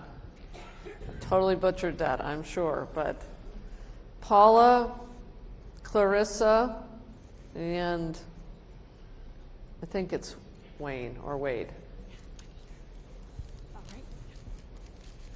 Just try and skip to the 3 minutes and I'll hold the microphone. Good evening. I am a citizen, a veteran of the United States Air Force, and a concerned mother, and thank you. I wanted to also say thank you to the first speaker who was here on behalf of VA employees. The VA saved my life. I received a phone call from my son, who is a federal employee, also a veteran, assigned to Guantanamo Bay, Cuba, regarding one of his friends here in Arizona, a veteran and federal employee fired from CISA, and I'd like to read this. My name is PJ. I'm here in support of our family friend, Kyle, and federal employee, a federal employee. Like him, who have found themselves in similar situations. Kyle is a disabled combat veteran, a federal employee with perfect performance ratings, who had recently accepted a promotion. He transferred from DOD to CISA, and 2 weeks ago, Kyle was wrongfully and unjustifiably fired after 5 years of federal employment by Elon Musk's so-called Department of Government Efficiency, or DOGE. He was fired without cause or forewarning. His supervisor wasn't even notified he had been fired and wasn't aware of this action until Kyle informed him that he had received the email. Kyle has been a faithful public servant who has devoted his life to upholding the Constitution and protecting the safeties and freedoms of Americans. He should not have been on probation, and he should not have been fired. If Trump and Musk can do this to Kyle, who will be next? My son, like Kyle, is a veteran and federal employee with 10 years service. My son recently accepted a promotion that required him to pick up his family, sell his house and vehicle, and relocate to Guantanamo Bay, Cuba. He, too, was placed on probation because of the promotion. Fortunately, his probation ended back in October 2024. But who can guarantee that the firings won't later impact my son and others like him? Currently, my son is receiving daily harassing emails from DOGE demanding that he resign, demanding that he respond with 5 things he did at work this week.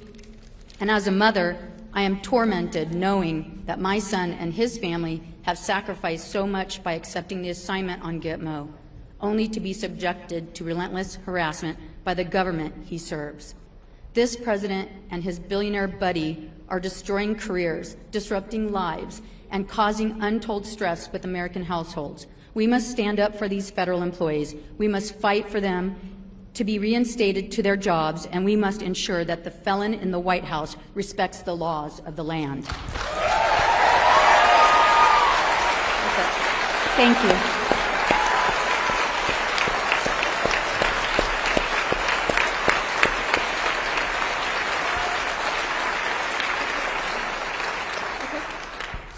Thank you. Try and stick to the. Yes. Hi, my name is Clarissa. Hi, y'all.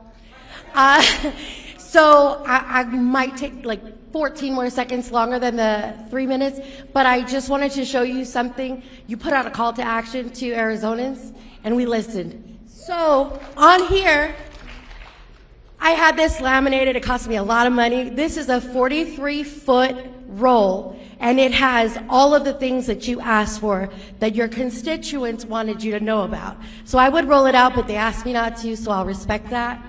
But there's a lot.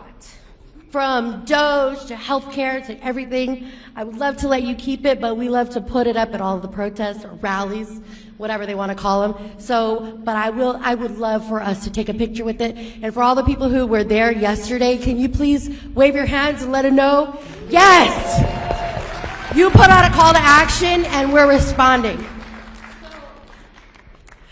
Sorry. Okay. My name is Clarissa Vela, and I am a part of Profit First, the Profit First Project. We are a nonprofit organization. We have a lot to say because I got a big mouth. I am an Arizona proud Latina of the Osborne School District. I'm college educated. I'm currently studying for the paralegal professional thing. So if you guys could please put in a good word for me with the bar, that'd be great. I probably don't need the mic, I'm really loud. So I'm just gonna read you this.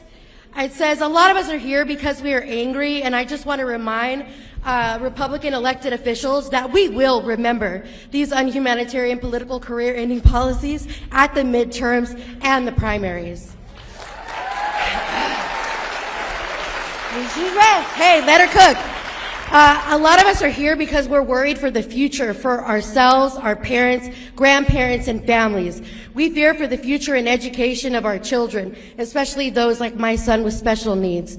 We worry about our LGBTQIA+ and trans friends as they are being targeted, harassed, and murdered for simply choosing to be themselves.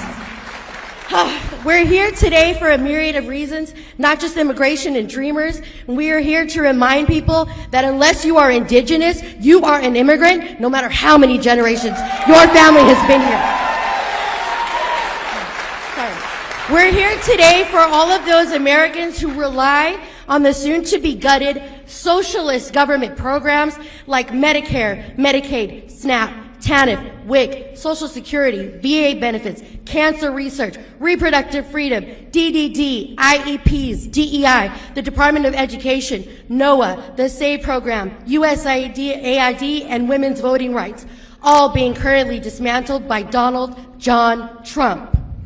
And I would like to just point out that immigrants and dreamers pay taxes at a higher tax rate than Americans, collectively paying almost $100 billion a year into programs that most Americans rely on, but they are not eligible to benefit from, all while Donald Trump and his sugar daddy, Elon Musk, pay zero in federal taxes, while profiting and grifting off the backs of hardworking Americans, immigrants, and dreamers. We're here for career civil servants and American soldiers who are being fired en masse for simply holding strong to their oath to the Constitution and the American people.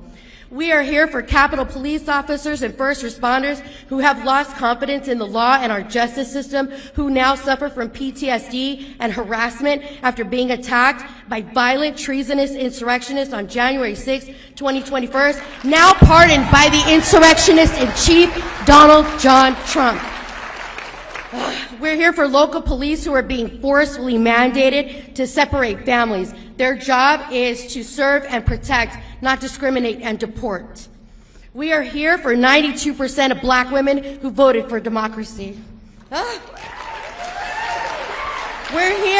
We are here for black and brown people who are still being targeted as criminals in America, while there are literally entire television networks dedicated to white-on-white crime. We are here for black and brown people who are only included in the conversation when people talk about us as laborers, but we are more than just our labor. We are doctors, we are lawyers, we are scientists, we are engineers, we are nurses, teachers, senators, Supreme Court justices, and even future presidents and presidentas. We are more than your crop pickers, your housekeepers, and your baby machines. In closing, I just want to take a minute. Let me turn around right here. So in closing, I just wanted to take a second to speak directly to MAGA. We are all going to suffer from the consequences of these actions. And I personally want to welcome you to peacefully and non-violently protest alongside with us against all of these issues, because this is bigger than one political party. This will affect us all. It took Hitler 53 days to destroy a democracy. So thank you. So as the proud granddaughter of a World War II veteran and the proud daughter of a Vietnam veteran, I will say this: hold the line!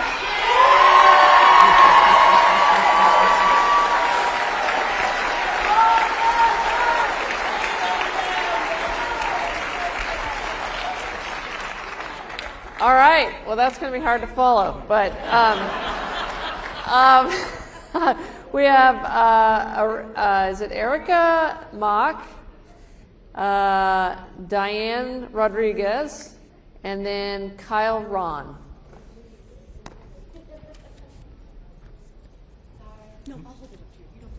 Okay. My name is Wayne Warrington. Apologies, apparently, for my horrible illegible handwriting on my name. Oh, sorry. I am a sustainability and climate action consultant, and I work with organizations across multiple industries, helping them to identify ways to reduce their resource use and plan for the impacts of climate change. Because my work falls within a targeted area of federal oversight, specifically sustainability and climate action, we are experiencing increased scrutiny on our efforts. This scrutiny creates both personal and professional challenges, as well as uncertainty and aggression towards professionals in my field. From a consultant's perspective, I've worked with organizations across multiple sectors for several years, including cultural organizations that rely heavily on philanthropic support, including quite frequently local, state, and federal funding. These institutions all play a vital role in their communities, but they often lack the financial resources to engage in climate action independently. Federal funds, including matching grants, are critical in enabling them to meet sustainability and climate-related goals. The freezing of federal funds and the ongoing firings at the federal level have created an environment of volatility and uncertainty for these organizations. For many cultural organizations, this means struggling to move forward with planned projects or complete projects that are already underway. This instability is compounded by the turbulent nature of administrative decisions, lawsuits, and shifting priorities, making it difficult to navigate long-term planning. This disruption affects more than just these institutions, though. Cultural organizations, from museums and children's centers to zoos and aquariums, are community hubs that foster engagement and education. With the increased economic instability stemming from these federal actions, attendance and participation are at risk. We have seen from previous disruptions, like the COVID-19 pandemic and the 2008 financial crisis, that people experience a reduction in capacity to engage with these organizations because of the uncertainty in their own financial situations. Today, it is federal policies that are creating that uncertainty. Many of the organizations I work with are located in regions highly impacted by climate disruptions, including flooding from heavy precipitation, storm events, and our own known heat. These cultural institutions are not only adapting to their own climate risk, but are essential in educating and supporting their communities and also navigating these challenges. The current federal climate of uncertainty has already started negatively affecting their ability to fulfill this role. I have experienced directly that the federal firings and funding freezes have threatened the stability and effectiveness of organizations that serve all of the members of our community in a variety of ways. I applaud your efforts in listening to public experiences and urge you to continue sharing the real impacts of these federal filings and funding freezes. Thank you. Thank you.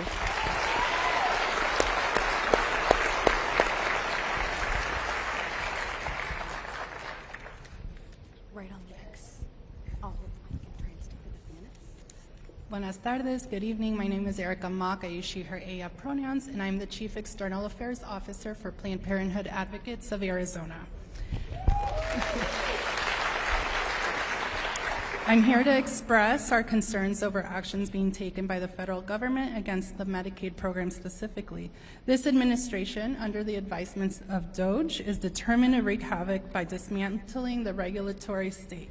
But we are determined to ensure that Arizonans who come to Planned Parenthood health centers can get the care they need when they need it.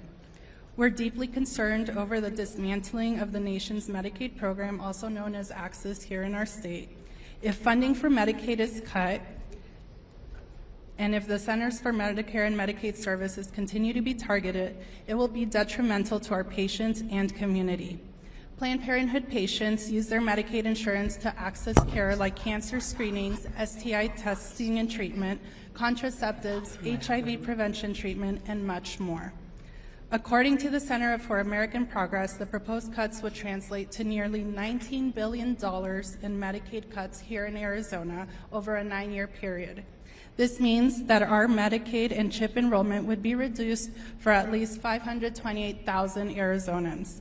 Many of these are people who rely on Planned Parenthood for their health care and would have nowhere else to turn. Our 7 health centers across the state primarily serve women, people with low income, Black, Latinx, and Indigenous communities, LGBTQ+ people, and others who are already facing multiple barriers to accessing care. Many of our patients have insurance through Medicaid and other federal and state programs for uninsured and underinsured people. If funding to Medicaid is slashed and if CMS is shuttered, the lives of the most vulnerable will continue to be put at risk. We're a trusted partner in the communities we serve. These federal actions are an attempt to continue breaking the healthcare system as a whole, instead of working to expand access to essential and life-saving care. By cutting Medicaid along with other resources, we'll only continue to deny Arizonans and millions of Americans the care they need. It will lead to further reduced access to contraceptives, cause spikes in STIs, and further exacerbate the Black maternal mortality crisis we're seeing, just to name a few things. Public officials are supposed to help the communities they serve, but instead the federal government is working to deny millions of people access to essential life-saving health care. We urge you to continue taking actions to ensure that the American people can have their access to health care protected. Thank you for your time and your continued support. Thank you. Thank you.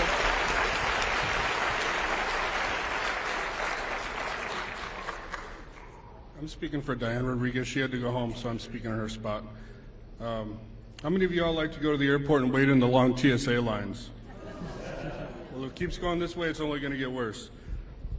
My name is Jeff Thiemann. I've been a proud TSA employee for 22 and a half years. I'm not just an officer. I'm a father of 4 young kids ranging from 6 to 8 years old, and I serve as a local union steward for TSA AFGE 1250, which serves Arizona and Nevada for our TSA workforce. I stand before you today not just as an employee, but someone whose livelihood and whose family's well-being is directly impacted by the recent budget cuts and firings. These cuts don't just affect numbers on a spreadsheet. They affect real people, people like me, my coworkers, and our families. When staffing is reduced, we aren't just losing colleagues, we're losing part of our support system, the men and women we rely on to keep travelers safe every single day. Fewer officers mean longer lines, increased stress, and greater security risks. That's right. It puts an enormous strain on those of us who remain, forcing us to work under tougher conditions with fewer resources, all while knowing that our own jobs could be next on the line, I'm sorry. As a father, this uncertainty is frightening. I have 4 children who depend on me, not just for financial stability, but for the security that every parent wants to provide. The thought of losing my job or seeing my coworkers struggle to make ends meet is heartbreaking. We've given years, decades in many cases, of service to this country, and we deserve better than to be treated as disposable. We must stand together to push back against these cuts. We must remind decision makers that national security is not something that you cut corners on.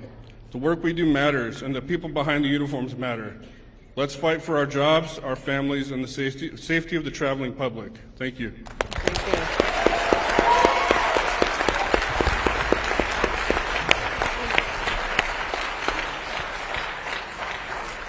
So my name is Kyle Ron. Paula kind of introduced my story back there, and I actually just got back from D.C. last night as Senator Gallego's guest for the joint address. Right.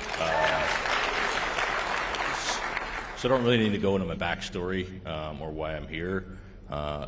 There's something I would like to talk about. Last night I heard it in person of, this is the end of unelected bureaucrats, and I'm pretty sure that DOGE is an unelected bureaucrat. But I think we're kind of missing a lot of things with our cascading impacts. I think we've identified it here tonight. My focus is national security, but I think we're identifying all these cascading impacts through all these different programs, grants, everything like that. I appreciate what you guys are doing. I just hope that we can kind of all come together and figure out a way forward. I think these cuts can be done in an efficient, thoughtful way. It doesn't have to be done with a sledgehammer. I appreciate what you're doing. Thank you, everybody, for being here and supporting everybody as they go through this. For the federal employees that are here, I appreciate your work. You're not alone, so thank you. I didn't have anything prepared. I literally just got in town, so. Is that it? We are running close to the end of time here. Do we have 1 or 2 more people who really passionately want to speak? We actually have 100 more people who still want to speak, believe it or not. Sophia, my colleagues, we have enough time for 1 or 2 more? Sure. Okay. And then we want to... Yeah, we did start a little bit late. Okay. Well, yep. Okay. All right. Yeah, and as you come forward, please talk louder. So because we've got more people, we're going to shorten up the amount of time. And tell us who you are and what grant program or what program you're talking about or where you work. That'd be great. Yeah, 1 minute each. Hi, I'm Michael Pierce. I am a U.S. Army combat medic. Vietnam shows you where my age is. And I've been around. I've seen enough of these budget cuts to know that there's something more serious at work here. And when I hear Department of Government Efficiency, I wonder, where did the U.S. Congress create this department? We have the Office of Management and Budget. We don't have this. It is run by an oligarch who is the richest man in the world. Bernie Sanders tells us that at the president's inauguration, there were 3 of these oligarchs in attendance. Their combined wealth of these 3 people, the combined wealth of just 3 people was greater than the combined wealth of 175 million Americans. That's no democracy to me. That's right. Now, you are doing a great job in the courts fighting this. There is a legal concept called quo warrantis. By whose authority? And I'm sure that that is in your pleadings, this issue. Now, for us, we may have to be called to the streets eventually. I'm not looking forward to it, but we might have to. I am pursuing a second career as a history teacher. The joke is, I teach history, there's no future in it. But I do have a wealth of history to give us ideas for now. And I'm referring to Frederick Douglass, who in another time and another crisis of the United States where the Union was in jeopardy, made the following observation. It is called Frederick Douglass's social equation. Power concedes nothing without a demand. It never did, and it never will. Find out just what any people will quietly submit to, and you have found the measure of injustice and wrong which will be imposed on them. And these conditions, they will continue until they are resisted with either words or blows or with both. The limits of tyrants are prescribed by the endurance of those whom they oppress. And we have to send a clear message to Elon Musk and all the other oligarchs. Here in America, the people rule, and we may not have billions, but we are the people. This is going to be the final comment, and then we'll turn it back over to the AGs for their final comments. I'm so sorry. Okay, go ahead. I'm going to try to be very fast. My name is Dana Strickland, she, her. I'm an Army veteran, and I became a trauma therapist to work specifically with current military veterans and their family members. The cuts to the VA, the Veterans Crisis Line, and disruptions to TRICARE are harming our service members, our veterans, and their families. I am one of the few, if not the only provider in the entire West Valley that specializes in working with survivors of military sexual trauma. One of the only, and the West Valley is huge. On average, the survivors I help have gone through 7 providers before they find me. I am in network with TRICARE and have been since 2019. TRICARE has not paid providers for any services on or since January 1st of this year. They are continuing to give us the runaround with billing, and this means that TRICARE beneficiaries for any kind of medical, physical, mental health care cannot get services anywhere. Providers are dropping off left and right, and we cannot afford to keep our practices open. We're being faced with potentially laying off our own employees, and I have nowhere. If I close my practice, I have nowhere to send my clients. No one else can work with them. What are they going to do? So we're probably all familiar with the statistic, the underestimated statistic of the 22 a day. Way too many. 1 is too many.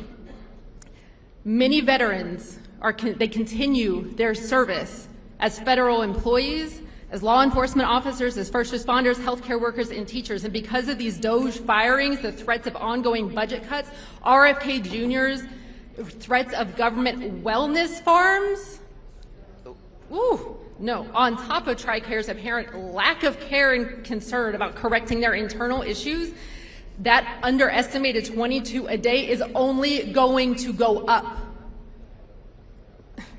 These reckless actions are literally going to cost service members and veterans their lives. For providers, it's going to impact our ability to continue to offer any kind of services, and our practices will close. Thank you for that information. Thank you. Thank you. And if anyone else had comments they wrote down, you can give them to me before you leave. Sophia, we want to do one more. I see some passion here. We'll do one more, and then we're gonna. What I want to say is, look, we want to hear your stories. If you have written testimony, I'll stay back, and some of us will stay back and talk to you personally. If you want to talk to me personally, we want your written testimony. If you haven't brought it with you, please email it to aginfo@azag.gov. It's on the flyer outside. It's on the flyer outside, and then we can take your written testimony. So let's do one more. My name is Joshua Abbott. I worked for the USDA until February 13th. From what I understand, I may be getting my job back. I don't know. But what I will tell you, and the young lady who ran the food pantry and for food insecurity, why they're not getting paid is because there's one woman that works at the USDA downtown who processes those payments, and she's not allowed to do so. I left that office. She was the one lady who kept some of the paperwork in line.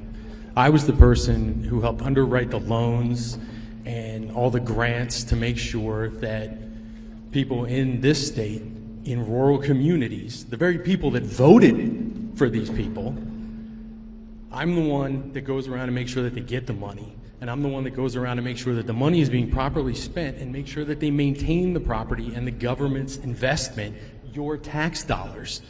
I was that guy, and I was the first one let go.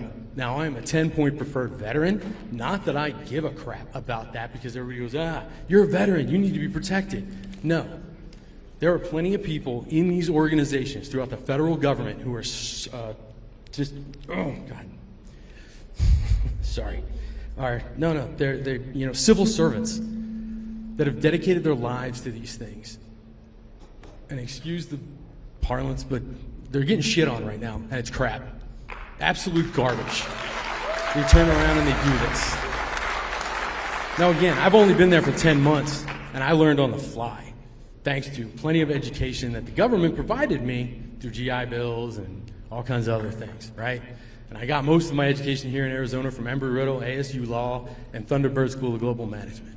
That's where I learned all these things that are going to help me succeed in this particular arena. I spent 10 years almost in the United States Army, serving this country. Now, with those degrees, but I didn't do that. I went back into public service.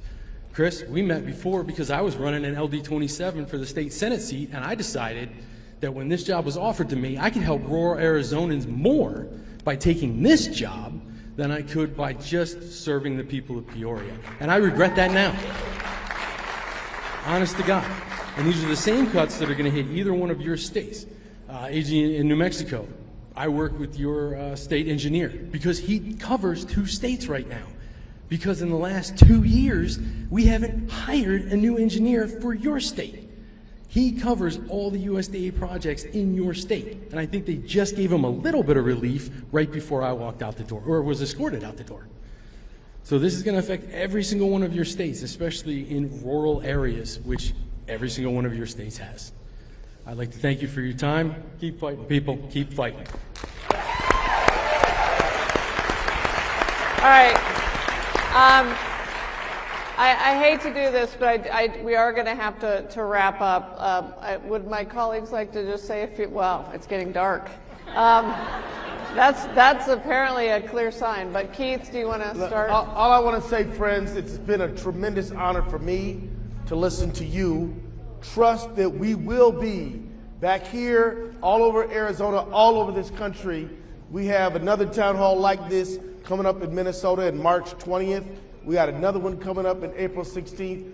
We are listening to the American people, and the information you're supplying to us is indispensable to the fight we're waging in the courts, but we need you to win that fight of the court of public opinion. Thank you all very much.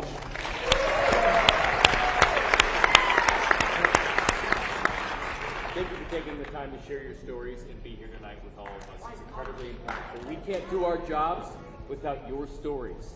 It's incredibly important. Thank you.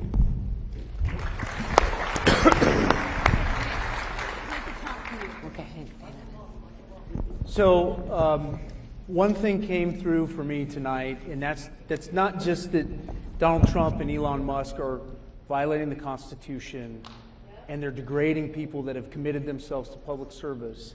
They've broken their word to the American people. They have given their word to farmers, to doctors, to people who are doing good, honorable, and decent work in this community and all over this country. And we believe in this country, in America, in honoring our word. And if Donald Trump can't find his way to doing that on his own, we will drag him into court and make sure he honors his word.